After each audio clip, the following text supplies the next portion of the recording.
Assalamualaikum warahmatullahi wabarakatuh. Halo, apa kabar? Semoga kabar kalian baik-baik saja di rumah. Tetap jaga kesehatan ya. Dan baiklah, untuk kali ini pembelajaran seni budaya di SMPN 1 Atap 2 Pakenjeng kelas 8 semester 1, Bapak akan menyampaikan materi melalui bentuk video ke dalam ya. Bapak akan menyampaikan materi kepada kalian dalam bentuk video, yaitu tentang poster. Nah, di mana pembelajaran kali ini tujuan pembelajarannya adalah diharapkan setelah mengobservasi beberapa poster yang temanya berbeda, kalian dapat merumuskan ciri-ciri poster dengan benar. Kemudian, setelah mengkaji poster-poster menurut temanya, kalian dapat menetapkan tema poster dengan tepat. Dan setelah mengeksplorasi tampilan beberapa poster yang berbeda, cara pembuatannya, kalian dapat menganalisis teknik pembuatan poster dengan benar. Nah, itu yang akan kita pelajari pada pembelajaran satu ini. Apakah pernah mendengar istilah poster? Ya, Bapak dan Ibu guru sering menggunakan poster untuk menjelaskan sesuatu. Poster tersebut berupa lembaran kertas besar berisi gambar-gambar dan label. Isinya tentang informasi ringkas tentang sesuatu hal. Di puskesmas kita sering menemukan beberapa poster. Isinya tentang informasi ringkas mengenai kesehatan. Poster tersebut dalam bentuk lembaran yang ditempel di papan pengumuman. Di kantor desa atau kelurahan juga sering ditempeli poster-poster berisi informasi yang ringkas. Poster memang sering ditempel di papan pengumuman. Poster merupakan alat untuk menyampaikan pesan ringkas secara komunikasi visual kepada sasaran yang dituju. Ia merupakan karya seni rupa dua dimensi yang unsur-unsurnya terdiri atas gambar, tulisan, atau paduan dari keduanya. Poster menyampaikan isi pesan secara ringkas, jelas, dan mudah dipahami. Agar pesannya dibaca oleh khalayak sasaran, poster dirancang dengan tampilan yang menarik dan kreatif. Meskipun demikian, keefektifan tercapainya tujuan poster merupakan prioritas yang paling utama. Agar pesan ringkas tersebut mudah dipahami oleh khalayak sasarannya, unsur-unsur poster perlu ditata secara sistematis. Unsur-unsur tersebut Untuk itu, poster mesti menonjolkan judul atau tema yang disampaikan. Judul atau tema mesti dibikin menonjol agar nampak dengan jelas. Judul atau tema merupakan pesan atau gagasan pokok yang ingin disampaikan. Selanjutnya, gagasan pokok tersebut diurai dalam tampilan gambar-gambar dan tulisan-tulisan yang jelas, saling terkait, menarik, dan utuh. Keutuhan isi pesan tersebut mesti sesuai dengan judul atau tema poster. Dulu, penggunaan poster hanya dilakukan oleh kalangan terbatas. Para pekerja seni menggunakan poster untuk menyebarkan informasi pameran. Para pedagang menggunakan poster untuk mempromosikan produknya. Saat itu, poster biasa dipasang di tempat-tempat keramaian. Sekarang penggunaan poster semakin meluas pada berbagai bidang dengan tujuan dan fungsi yang berbeda-beda pula. Penyebarannya dilakukan pada banyak tempat. Nah, kalian bisa menjumpai poster di televisi, media massa, gedung bioskop, sekolah, pusat perbelanjaan, bahkan di Facebook, Twitter, WhatsApp, serta media-media sosial dan media hiburan lainnya. Saat ini, para pengusaha menggunakan poster untuk mempromosikan produknya. Ibu dan bapak guru menggunakan poster untuk menjelaskan isi pelajaran. Para politikus menggunakan poster untuk melakukan propaganda. Pecinta lingkungan menggunakan poster untuk mengajak masyarakatnya melestarikan lingkungan. Para tukang menggunakan poster untuk menawarkan jasanya. Selain itu, Masih banyak bidang lainnya yang menggunakan poster. Para dokter menggunakan poster untuk menghimbau agar kita patuh pada protokol COVID-19. Pemerintah juga menggunakan poster untuk mengingatkan masyarakat agar patuh membayar pajak. Para peneliti menggunakan poster untuk menyampaikan hasil penelitiannya dan seterusnya. Saat ini, poster-poster tersebut, apapun isinya, dengan mudah memasuki televisi, laptop, komputer, handphone, dan gadget milik kita. Jika ditinjau dari isinya, jenis poster beragam. Ada poster pendidikan, poster kesehatan, poster budaya, poster perdagangan, poster lingkungan hidup, dan sejenisnya. Poster-poster tersebut memiliki tema atau pokok gagasan yang berbeda-beda.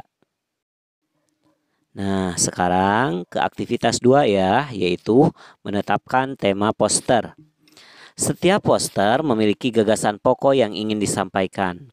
Gagasan tersebut bisa berupa ajakan, himbauan, peringatan, larangan, penjelasan, dorongan, dan sejenisnya. Gagasan pokok tersebut disebut tema. Tema poster dinyatakan secara jelas, ringkas, dan sederhana, serta ditampilkan secara menonjol agar perhatian pengamat poster dapat dengan segera menangkap gagasan pokok tersebut. Gagasan pokok atau tema tersebut biasanya ditunjukkan oleh judul poster. Judul poster ditulis dengan ukuran huruf yang lebih besar daripada yang lainnya. Maksudnya agar perhatian pengamat poster langsung tertuju pada judul, sehingga segera dapat menangkap gagasan pokoknya. Tak jarang gagasan pokok tersebut ditonjolkan melalui gambar. Untuk itu, gambar tersebut ditampilkan dengan lebih besar dan menonjol perhatian pengamat, terfokus dan langsung memperhatikan gagasan pokok dalam bentuk gambar tersebut. Cara menarik perhatian halayak sasaran bermacam-macam. Bisa dengan cara menonjolkan tulisan dengan ukuran yang lebih besar dibandingkan lainnya. Bisa juga dengan cara menonjolkan gambar sebagai pusat perhatian, lebih menonjol dibandingkan dengan tulisan. Bisa juga dengan cara memusatkan perhatian pengamat pada gambar sekaligus tulisan. Masih banyak cara untuk menonjolkan tema poster lainnya.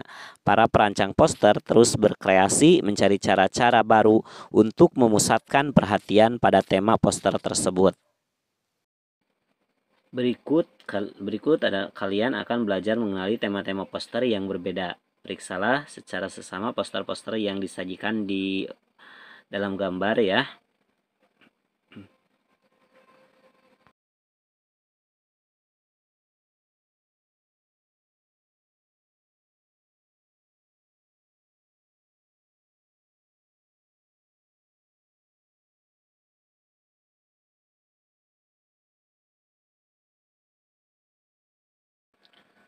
Nah, kemudian periksalah poster tersebut satu persatu, lalu temukan tema masing-masing poster.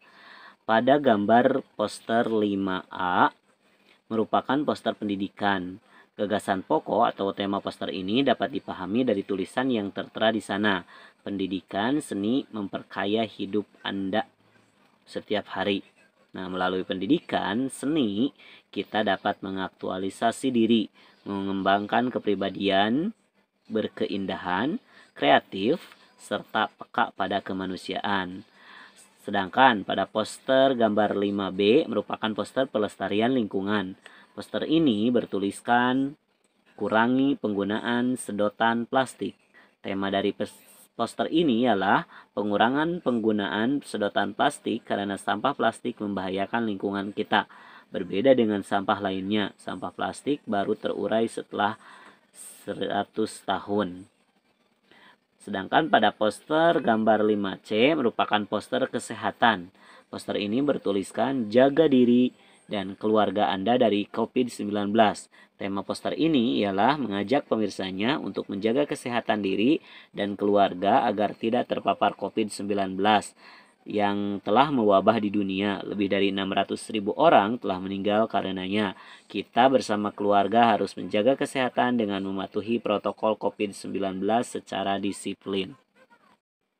Secara visual, komponen-komponen poster terdiri atas gambar, tulisan, atau teks, atau penggabungan keduanya. Apa saja gambarnya? Apa saja tulisannya? Apa maknanya? Nah, kaitan gambar-gambar dan tulisan-tulisan tersebut, maka kalian akan dapat menangkap gagasan pokok dan isi pesan dari poster tersebut. Pada gambar 5A menampilkan kanvas dengan gambar gedung-gedung seperti di suatu kota. Di belakang gedung itu muncul foto seorang anak dalam ukuran yang sangat besar. Tubuh anak tersebut keluar dari kanvas. Sementara itu tangan kanannya seolah-olah sedang melukis di awang-awang. Dengan gembira anak tersebut melukis di awang-awang, melukis di udara. Dan di udara muncul berbagai gambar yang beraneka ragam.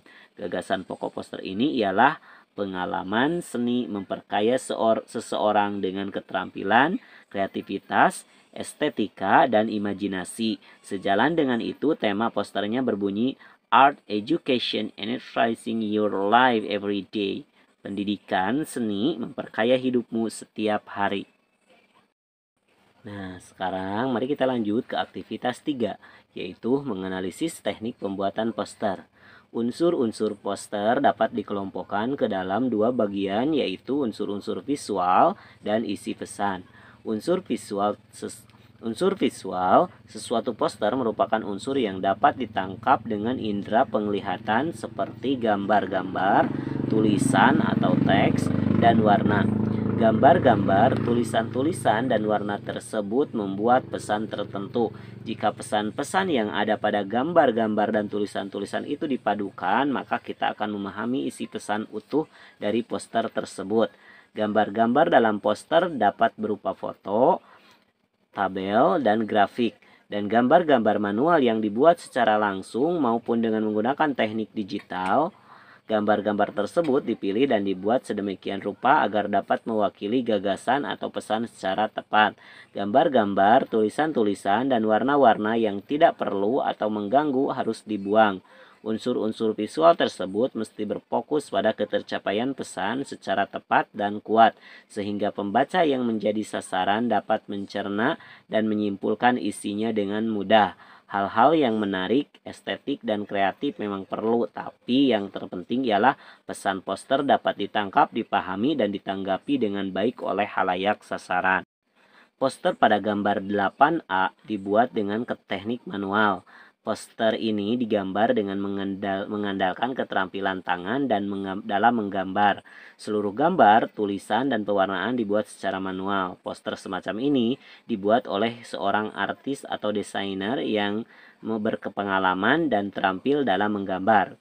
Sedangkan gambar 8B dibuat dengan menggabungkan teknik manual dan digital. Gambar telapak tangan yang sedang mencuci dibuat dengan menggunakan teknik manual, setelah itu di-scan dan diproses dengan menggunakan software atau aplikasi grafis. Tulisan-tulisan dan pewarnaan dikerjakan dengan menggunakan komputer grafis. Sedangkan gambar 8C dibuat dengan menggabungkan teknik fotografi dan komputer grafis. Penataan gambar, komposisi, pengubahan bentuk, pemberian efek warna, serta tulisan-tulisan keseluruhannya memanfaatkan fasilitas yang tersedia pada software, aplikasi, dan komputer grafis. Saat ini, hampir semua pembuatan poster memanfaatkan teknologi canggih ini. Dengan teknologi ini, kita dapat membuat poster dengan lebih cepat, lebih mudah, lebih menarik, dan lebih leluasa untuk berkreasi. Dalam merancang poster, kalian juga perlu mempertimbangkan teknik atau cara penyampaian poster yang efektif. Untuk itu, penggunaan tulisan dalam poster haruslah hemat, tak perlu panjang-panjang. Kalimat yang panjang, apalagi bertele-tele, tentu tidak efektif untuk sebuah poster. Coba lihat poster gambar 9A. Kalian perlu memilih kata-kata yang tepat agar menampilkan makna secara akurat dan kuat. Jenis-jenis huruf yang dipilih mestinya yang mudah dibaca dan menarik. Dalam satu poster disarankan hanya menggunakan 2-3 tipe huruf saja. Ukuran huruf harus dipertimbangkan. Keterbacaan lebih diutamakan daripada kemenarikan. Jika menggunakan warna, gunakanlah warna-warna secara selektif. Tidak perlu mengobral banyak warna karena selain membingungkan juga bisa mengurangi fokus terhadap isi pesan. Coba lihat gambar 9B. Isi pesan pada gambar 9B ini tidak mudah ditangkap, bukan? Apalagi untuk dipahami dan dan diingat. Maka jangan mengobrol warna-warni untuk tulisan poster karena itu dapat mengganggu pemahaman dan penyimpanan isi pesan dalam memori di otak kita. Pertimbangkanlah baik-baik ketika memilih warna untuk tulisan dalam poster. Untuk warna latar sebaiknya pilih warna-warna kontras jika ingin menyampaikan sesuatu yang tegas, misalnya pesan tentang peringatan atau larangan. Pilihlah warna-warna harmoni jika pesan yang disampaikan berupa ajakan atau pemberitahuan. Baiklah, anak-anak, sampai di sini dulu pembelajaran materi seni budaya seni rupa yaitu tentang poster. Kita akan bertemu lagi di pembelajaran 2-nya ya. Ini baru pembelajaran 1. Assalamualaikum warahmatullahi wabarakatuh.